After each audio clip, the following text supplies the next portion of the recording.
Sen okuyup atkан илимиң динин илими. Бул арам адалдык. Башка бирөө математика окуйт. Башка бирөө трактор окуйт. Трактор кантип оңдойсуң? Кантип тракторду бактылуу кыласың деген окуйт эсептечи. Бирөө мисалы үчүн зоология окуйт, бирөө балык жөнүндө окуйт. Сен адамдын кантип бейишке бара турган жолун үйрөнүп аткан адамсың да. Бирөө жол салгычты окуйт.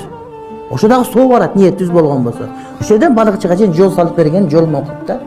А сен адамдардын бейишке бара турган жолун окуп атасың да. Ошон шайтанга кылба сен. Эгер ата-энең ошого киргизди, ошону жакшылап окуй бер иншалла.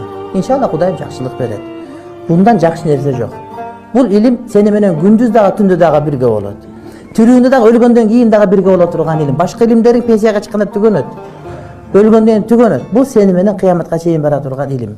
Бул илим сенин жашооңо дагы жардам бере турган илим. Бала чака менен болгон мамиледе, кошуна менен болгон мамиледе жардам бере турган илим. Бул илим кайрылган убагыңда сага көмөк бере турган илим. Анткени Кудайга кайрылган жолун билесиң сен. Анткени бул Кудайдын илими. Ошон үчүн мындан өткөн илим жок бир тууганым.